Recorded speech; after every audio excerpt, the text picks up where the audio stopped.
Hello and welcome back to White Lambs Football. Lewis here today. As you can see, I'm here at Priestfield Stadium, Gillingham Football Club, and I'm joined by Simon Hodge. How are you doing? Good morning, very well. Simon is head of football and development at Gillingham, that sort of thing.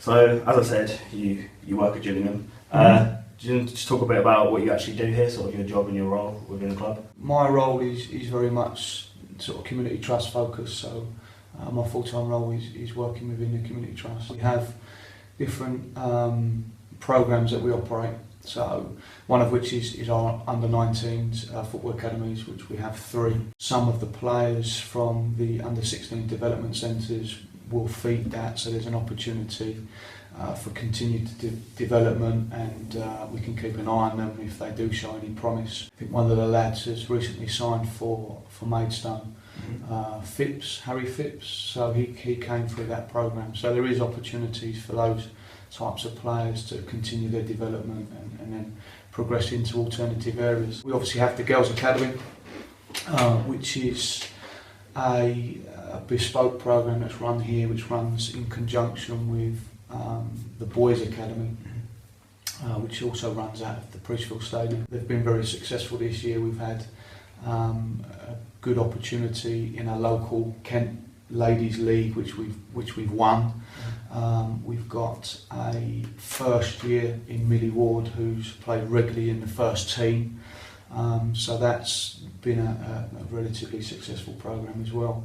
And then we've had a recent initiative with the Premier League, which is the Premier League Primary Stars, which supports all of our primary school work. So we go in and we support teachers with high quality PE. Obviously run our traditional after school clubs, and we run PSHE lessons and try and engage with primary schools and obviously their children to try and develop them in a sporting capacity. Other initiatives we run is our soccer school programme. So we've had relatively good success with our soccer schools, where they feed, if players demonstrate enough quality, they potentially feed into advanced centres, and then we've had good success with a potential pathway for a relatively inclusive soccer school type model. We've got a really successful disability programme which Nick Lovell heads up every Tuesday over at Struve Sports Centre. So it's a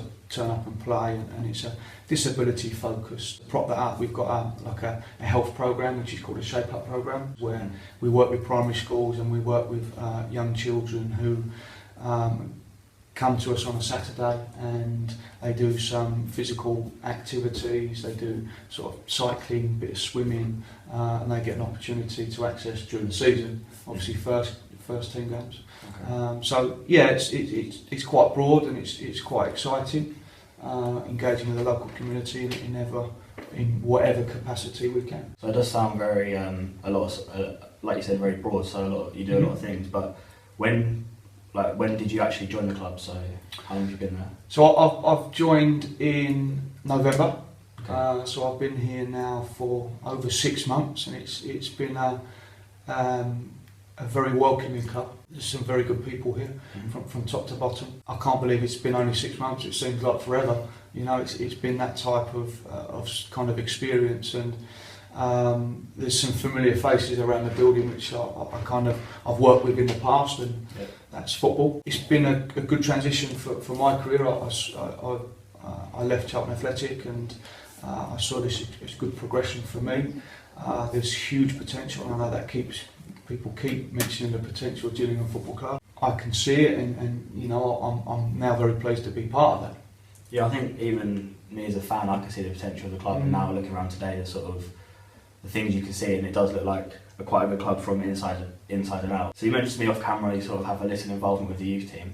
What's that like? When I came into the building, I was introduced to Mark Patterson, who I've known anyway on the circuit, and Brian Ball, and you know, I had regular conversations with Mark and Brian about how I can obviously come in and bring my skill set, if you like, or my experiences to the club, and what I can do to help. So very quickly I was offered an opportunity with the Under-16 Development Centre over at Victory Academy. I take that group, and we've had an opportunity for 3 players to have a trial with the current 16s.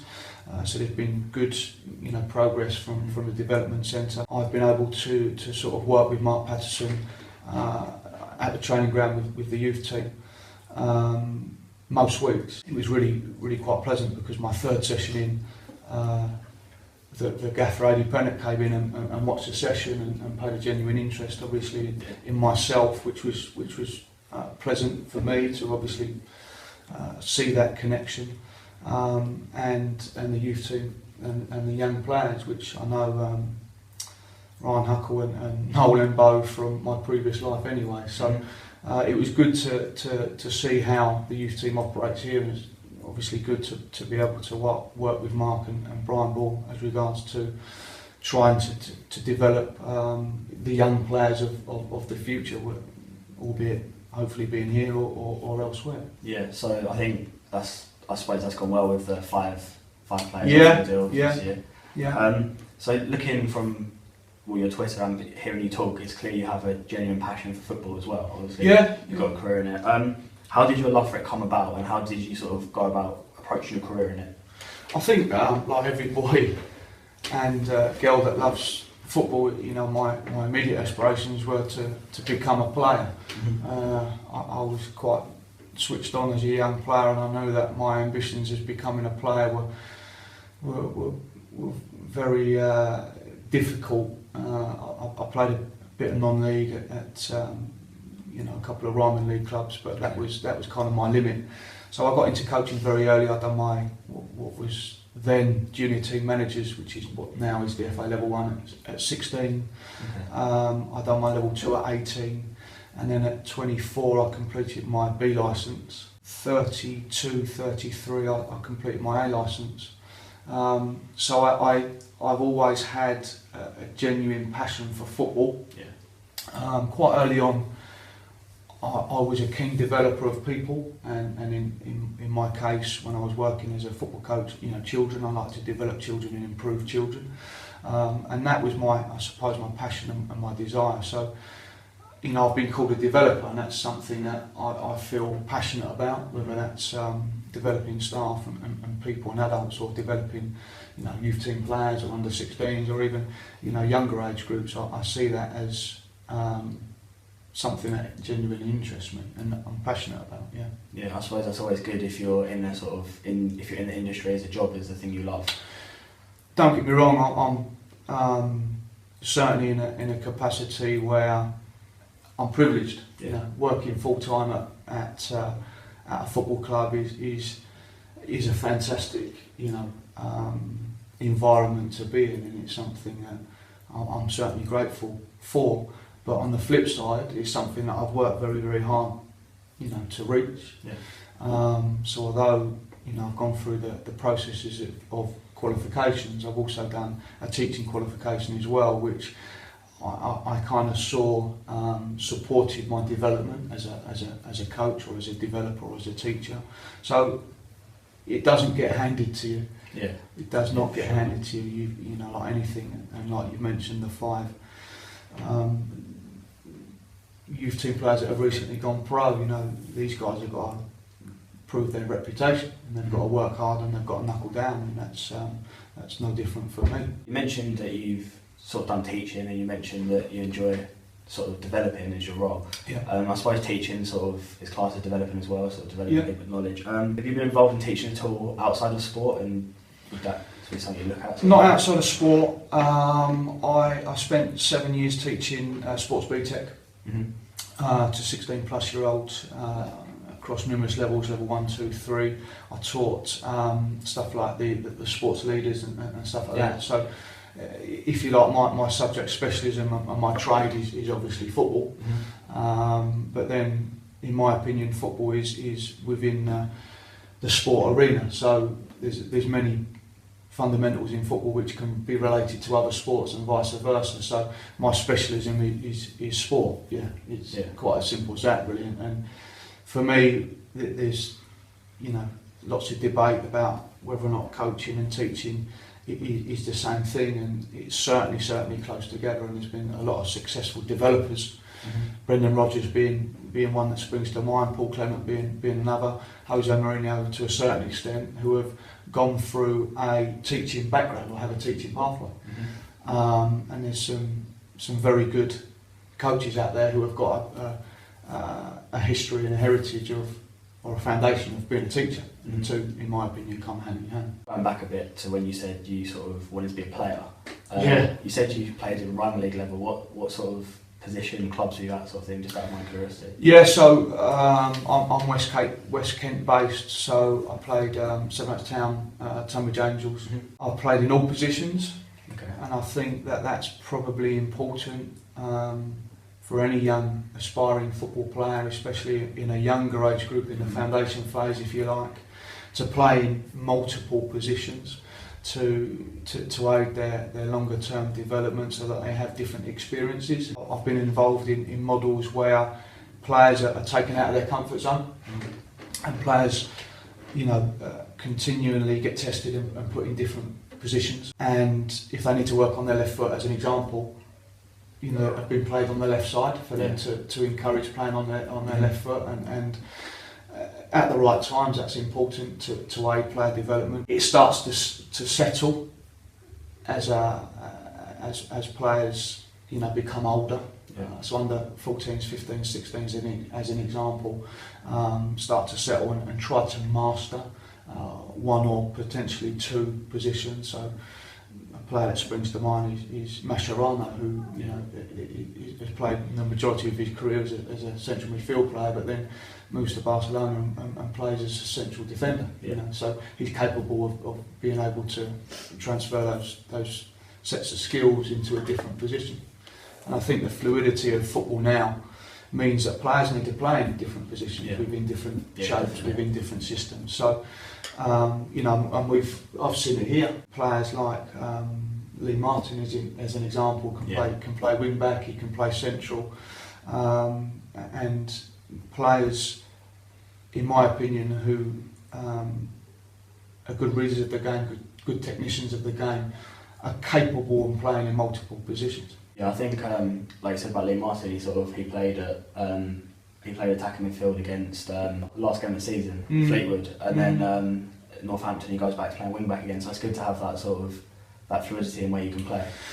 Yeah, absolutely, and you've got to look at individuals that are capable of doing that within a structure of a team dynamic. For me, systems and shapes, they are quite fluid in possession. So in possession, players should be rotating and being capable of moving around to move or deter or disjoint the opposition. It's only really when we're out of possession where you really define a shape or a structure. Yeah. So you work closely at Gillingham, but do you watch a lot of high football, so Premier League football? The best experiences are those that are live. So I've been. I'd agree. I've been to pretty much every home game since I've been here. I've been obviously able to watch some of the 18s games as well, and football is different at different clubs, and there is no kind of definitive this is how you play and these are the reasons as to why.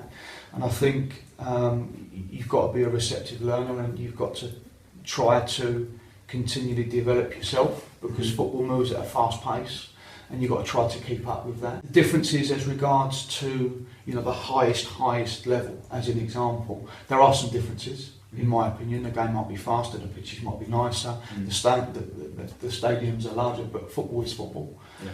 At the end of the day, the processes that I went through, especially within the A licence, is the job or the role of the coach and the manager is to establish what is available to him, and then understand that and then apply it to getting results. It's as simple as that. And you've got Jose Mourinho, who might have a different philosophy or a different style, a different shape, a different system, who has different players in conjunction to Pep Guardiola at Manchester City. There is no right or wrong, and there is always learning, and there's always opportunities to learn from others. I watch my son play, and that's local level football, and it's good to get that broad spectrum, if you like, of football at different age groups and different levels. But you can't compare a 9-year-old to a fully fledged pro of 29, because they're at different stages of their development. In terms of watching football, learning about football is really good, and it's really good to sort of have a job in the industry sort of in. So go on to some Twitter questions, if that's okay. Yeah, of course. So the first one's from Lee Clifton. He says, when trying to, like you said, you work with the youth team. When working with the youth team or sort of looking at development, what do you sort of look for, and have you ever recommended the players so you change positions? So you sort of mentioned the fluidity, but sort of at that level, have they found their position, sort of thing? Yeah, I mean, first and foremost, I will compliment Mark Patterson. So Pato's the obviously the 18s manager. So I will take guidance from him as regards to what my sessions look like. It fits in with obviously the template and the syllabus of the coaching program as regards to age appropriate of the under 18. So the sessions that I've done are very focused on passing, receiving, possession based, leading into kind of an unopposed. So it would be an unopposed possession directional practice onto opposed. It might be overloaded, so it could be an 8v5 or an 8v6 into a game, the specific game situation, which includes goalkeepers. So some of the stuff that we've done, shooting and finishing from wide areas, and it becomes specific for players that play in those specific positions, if you like. So position specific. It's meeting the needs of the players. Yeah. And the philosophy here with the setup that we have at this club is obviously the under 18s need to supply the first team. The shape, the style and the formation need to try and be as close to the first team as possible. But also you need to develop players and need to understand what their capabilities are. They've had a good run in the FA Youth Cup. Yeah, been to those games. They've had a successful season, and in my opinion, from what I viewed, is they've got some players in there that can push on, on, and that's the setup. In theory, that's the rationale behind having a youth team. Is to develop players that can supply the first team. The setup is that some of the youth team players get exposed to first team training.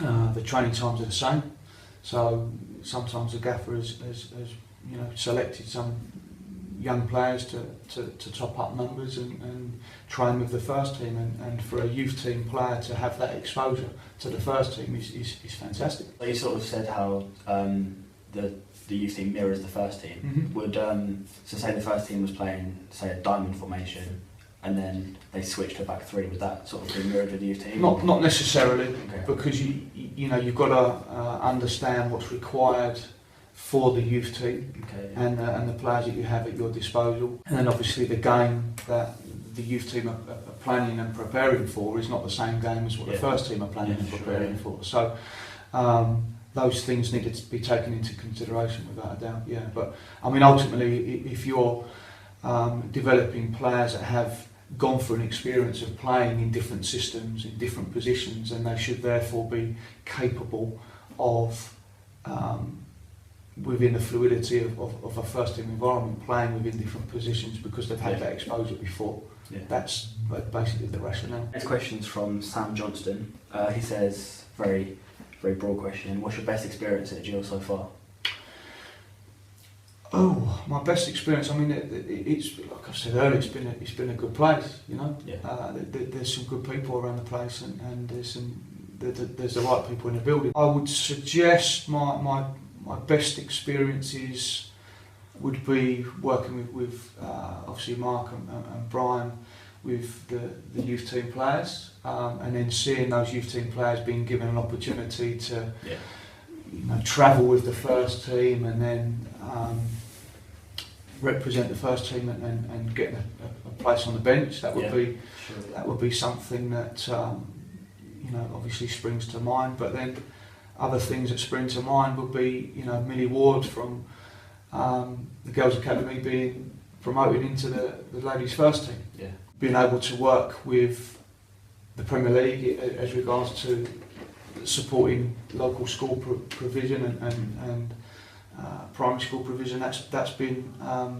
really positive. And then the access of the players being able to come out and visit our programs has been really positive as well. So they're kind of the, if you like, the memories that I've got in the past 6 months. So yeah, it's been good. Next question from Lewis Hart. He says, any tips for young people wanting to be a coach? Yeah, absolutely. So I spent in my early stages, so as I said, I got into coaching at an early stage, really at 16. I was able to get on the grass, watch, observe, and I've been in my latter stages working in a professional environment, which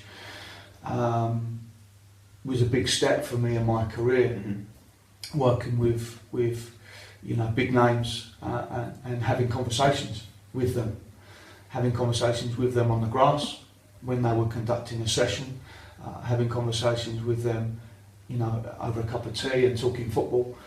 It's trying to almost be obsessed with trying to be involved with football in any type of capacity. So I've done a lot of volunteering. I spent kind of the first 5-6 seasons creating a reputation for myself as a volunteer. Can youth league level, varying age groups really, from under 14 up to sort of reserve team at Ryman League Club, working voluntary. Some of those players and some of those staff have gone on to other things, so you keep those connections, but in order to make those connections you have to go out there and volunteer and get out on the grass and be busy with that. Once you've got those connections, then you've always got those connections, and that's kind of how football works really, and you tap into those connections. Yeah, definitely. Next question from Ibrahim Khwaja, who also is on the channel but he's not here today. What's some of the hardest problems you've had to tackle as part of your role at the club?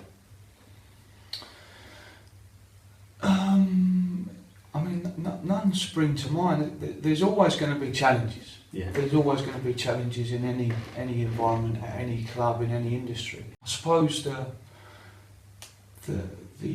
immediate challenge that we have is raising the profile of the club, and raising the profile of the good work that's being done within the community, whether that's obviously in Medway and Kent-wide. So these kind of challenges, as you've described them, have been an opportunity really to have a look at how we can be better in promoting the work that we do, in promoting the brand and the club itself as regards to people coming to us and speaking with us and working with us. That's something that we're working really, really hard to improve. Yeah. So the final question is from Italian Jules fan. He says, who do you think has a bright future ahead of them in the youth squad? I'm not going to single out a specific person, obviously, because that would be unfair. I think the system that we have here at this club, like I said a little bit earlier, where young players get exposure to training and playing with the first team. If the young players demonstrate enough potential, the word potential keeps getting thrown around and opportunity keeps getting thrown around, but I think with the 5 players that have recently signed pro, I think I've had conversations with some of those players, all of those players, about kind of next steps, and the next steps for them is obviously to really love and embrace the challenge of football and get noticed. So for any young player, it's about putting the work in first and foremost. It's about applying yourself secondly, and it's about creating that reputation for themselves and applying it and having some form of not reaction, but when Rooney came on the scene as a 16-year-old, you can't. He grabbed hold of it and he demonstrated his potential and his talents there and then in front of the world, if you like. And I suppose for any young player coming through, it's first and foremost being given that opportunity, but secondly taking that opportunity and having an impact making an impact. So if the boys are getting exposure to training with the first team, it's catching people's eyes, it's creating that reputation amongst the players first and foremost, and secondly it's being noticed and being spotted and being given obviously the opportunity. So I think those boys know that, and a lot of them have been coming and doing extra work, in the gym, and they do extra work on the training ground, and that's my message to any young player. Really, is do your work, know your place, and create yourself a reputation, and then have an impact. And that's the biggest thing. It's having that impact. Yeah, definitely. It's making that impact. Traditionally, I've been fortunate enough to work with players that are now playing at the highest level, and they're all humble, they're all grounded, and they're all workers, and they're all dedicated to football. And that's not just during the season. That's not just in training. That's not just on match days. That's in their life. That's as regards to their diet, their nutrition, their fitness. They've got to be 100% committed to it. Yeah, definitely. So, brilliant then. Thank you for giving us that insight. No worries. You can follow Simon on Twitter, I'll put that down below. I hope you enjoyed. Please like, subscribe, and we'll see you next time. Goodbye.